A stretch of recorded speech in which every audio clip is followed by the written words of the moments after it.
নলবাৰী মাধাপুৰত ভয়ংকৰ ঘটনা। এগৰাকী আৰক্ষী বিষয়াই ধ্বংস কৰি পেলালে এখন সুখৰ সংসাৰ। পত্নীৰ পৰিকল্পিত ষড়যন্ত্ৰত নিঃশেষ হৈ পৰিল ধৰ্মেন্দ্ৰ দাস। নলবাৰী মাধাপুৰত ঘটিছে এক ভয়ংকৰ ঘটনা।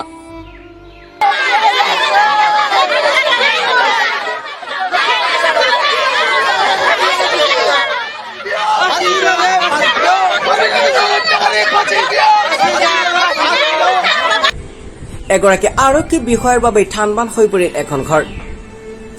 ঘৰখন ভাঙি থানবান হোৱা নহয়, ৰহস্যজনকভাৱে মৃত্যুক আঁকোৱালি ললে অসম গ্ৰামীণ বিকাশ বেংকৰ কৰ্মচাৰী ধৰ্মেন্দ্ৰ দাসে।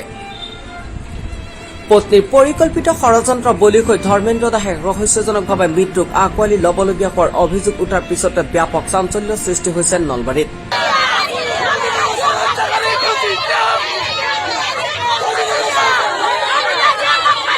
পত্নীৰ চৰম নিৰ্যাতনতে ধৰ্মেন্দ্ৰ দাসে সকৰুণভাৱে আজি মৃত্যুক আঁকোৱালি লোৱাৰ অভিযোগ আনিছে পৰিয়াল আৰু স্থানীয় ৰাইজে।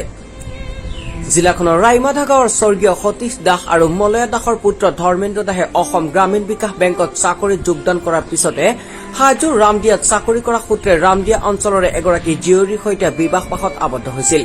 প্ৰায় 15 বছৰ পূৰ্বে বিবাহপাশত আবদ্ধ হোৱাৰ পিছত দুয়োৰে যুগ্ম জীৱনৰ সাক্ষী হিচাপে আহে দুগৰাকীকৈ সন্তান। সুখেৰে চলি অহা ঘৰখনত আজি কিছু বছৰ পূৰ্বে হেঙাৰ হিচাপে থিয় দিলে এগৰাকী আৰক্ষী বিষয়াই। পাঠক উপাধিৰ এগৰাকী আৰক্ষী বিষয়াই ধৰ্মেন্দ্ৰৰ সংসাৰলৈ নমাই আনিলে ঘোৰ অন্ধকাৰ, যাৰ পৰিণতিত 5 বছৰ পূৰ্বে ধৰ্মেন্দ্ৰৰ সংসাৰ ভাঙি থানবান হৈ পৰিছিল। অভিযোগ অনুসৰি আৰক্ষী বিষয়াগৰাকীৰ ক্ষমতাৰে বলিয়ান হৈ মহিলাগৰাকীয়ে গুৰু গোসাঁই নমনা হৈ পৰিছিল। আনকি আৰক্ষী বিষয়াগৰাকীৰ খাকী পোছাক পিন্ধি ছচিয়েল মিডিয়াত ফটো ভাইৰেল কৰাৰ পিছতে মহিলাগৰাকীৰ শাস্তিৰ দাবীত থানা ঘেৰাও কৰিছিল ৰামদিয়াৰ মহিলাসকলে। 2 কন্যা সন্তান সহিতে ৰহস্যময়ী মহিলাগৰাকীয়ে আৰক্ষী বিষয়াগৰাকীৰ ছত্ৰছায়াতে থকাৰ অভিযোগ আনে ধৰ্মেন্দ্ৰ পৰিয়াল আৰু স্থানীয় ৰাইজে। মানসিক যন্ত্ৰণাত ছটফটাই ধৰ্মেন্দ্ৰই ৰামদিয়াৰ পৰা বদলি হৈ মুছলপুৰ অসম গ্ৰামীণ বিকাশ বেংকত কৰ্মৰত অৱস্থাত থকাৰ সময়ত কিছুদিন পূৰ্বে ধৰ্মেন্দ্ৰৰ জ্যেষ্ঠ কন্যাই পিতৃক বিচাৰি নলবাৰী মাধাপুৰৰ গৃহত উপস্থিত হয়।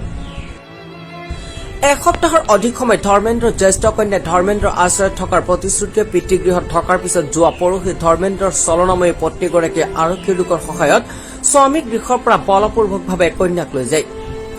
চলনাময়ী পত্নীয়ে স্বামী গৃহৰ পৰা কন্যাক বলপূৰ্বকভাৱে লৈ যোৱাৰ পিছতে ৰহস্যজনকভাৱে ধৰ্মেন্দ্ৰ দাস গুৰুতৰভাৱে আক্ৰান্ত হৈ পৰে।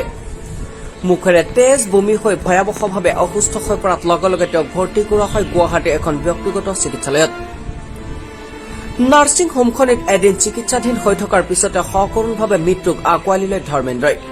বিখোৱা বুলি কৈছে আমাৰ বৈ মোৰ এতিয়া মোৰ আহিছো যিহেতু এতিয়া মই কি কম, মোৰ নিজৰ বৈ মোৰ দাদাক মাৰি পেলালে। তাৰ লগত ছোৱালীজনীও জড়িত আছে। আজি 7 বছৰে ধৰি অকলে আছে, ভালে আছিল। যি বাজে আহিছে মাৰি থৈ গুচি গ'ল। অবৈধ এটা অচি আছে হাজো থানাৰ। নাম জানে? নামটো মই সঠিককে মই সেনেকে মই এতিয়া পাহৰি গৈছো। মোৰ মাজা কাম নকৰা হৈ গৈছে জানো। পাঠক লেখে ধন লাগে বুলি কৈছিল, কিবা ধনৰ ভাবুকি দিছিল। ধনৰ ভাবুকি দিছিল 18 লাখ টকা। দাদাৰ পৰা তাৰমানে লাগে মাটি বেছি অলপ পইচা পাইছিল সেনেকে, আৰু এইফালে দৰমহাৰ পইচা সেনেকে কিবা জমা থকা বুলি ভাবি 18 লাখ টকা খুজিছিল। আচলতে সেইকাৰণে মানে এই ষড়যন্ত্ৰ কৰিছে নেকি, মৃত্যু ষড়যন্ত্ৰ? আৰু কোনো দিনে নাহে, এইবাৰ আহিলেও মাৰিও পেলালে। কালি সন্ধিয়াৰ ভাগত ধৰ্মেন্দ্ৰৰ মৃতদেহ গৃহলৈ লৈ অহাৰ পিছতে এক শোকাকুল পৰিৱেশৰ সৃষ্টি হয় গাঁওখনিত। কান্দোনত ভাগি পৰে পৰিয়াল, আত্মীয় স্বজনৰ লগতে গাঁওবাসী। আজি যিয়ে নহওক, যিমান যিয়ে নহওক, আজি তেখেতৰ স্বামী যদি হয়, তেখেত যদি স্বামী বুলি ভাবিছিল নমিতাত আছে ধৰ্মেন্দ্ৰ দাসক, আজি তেখেতে এখেতৰ মৃত্যু হোৱাৰ পিছত আমি খবৰ দিছোঁ, কিন্তু তেখেত এবাৰ ছোৱালীজনীও নাহিল বা তেখেতসকলে কোনো পৰিয়ালৰ লোক নাহিল। আমি পত্নীয়ে এতিয়া পৰিকল্পিতভাৱে মানসিক বৃদ্ধি মানে মানসিকভাৱে এখেতক টৰ্চাৰ কৰি মানসিকভাৱে এখেতৰ চাপ বৃদ্ধি কৰি এখেতক হত্যা কৰা বুলি আমি ভাবোঁ। আমাৰ ৰাইজে সন্দেহ কৰিছে। কোৱা মতে এনে মানে গৃহস্থৰ মানুহ কোৱা মতে হৰলিক্সত ছোৱালীজনীয়ে কিবা খুৱাই দিয়া বুলি সন্দেহ কৰি আছে। ছোৱালীজনী যিদিনা লৈ গ'ল তাৰ নেক্সট দিনাৰ পৰা এই মানুহজনৰ মানে বেমাৰ আৰম্ভ হৈ গৈছে।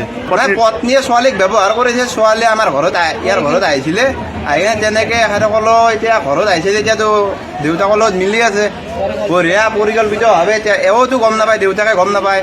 পত্নীৰ অবৈধ সম্পৰ্ক আমি হাজো কোনোবাখন থানা আৰু ওচি এজনৰ লগত আছে বুলি আমাৰ গম পাইছে। গম পোৱাৰ পৰিৱৰ্তে আৰু প্ৰুফো আছে।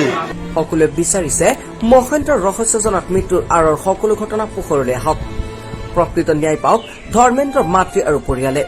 4.5 তলা সদায় বিয়া কৰি আনিছো বোৱাৰী অচিতো ইটো ইটা হ'ল ফাৰ্ষ্ট আৰু তাই ৰাতি হ'লি আমাৰ থাকলে হোটেলত থাকে গুৱাহাটীৰ হোটেলত ডাঙৰ ডাঙৰ হোটেলত এতিয়া ই আৰু ইটাক নাৰখা হৈছে না অচিটোৰ লগত ভাল হয় গুচি আহিছি না সেইকাৰণে ইটো কামটো কৰিছে আপিটো পঠাই দিতে আপিটো আজি 5 বছৰে অহা নাই আৰু বিয়া যাবাৰ দিন ধৰি তাই তাতেই থাকে ইও তাতে আছিল মোক কেতিয়াবা 2000 দিয়ে আপাটো মোৰ মাতৃ ভক্তি কৰা বেটা মোৰ বেটা বয়া নহয় তাতে থাকে যদিও মোক খৰচটো দেই বাপে। ধৰ্মেন্দ্ৰৰ সংসাৰত জুই জ্বলোৱা আৰক্ষী বিষয়াগৰাকীৰ ওপৰতো হওক ব্যৱস্থা তাকেই কামনা কৰিছে সকলোৱে।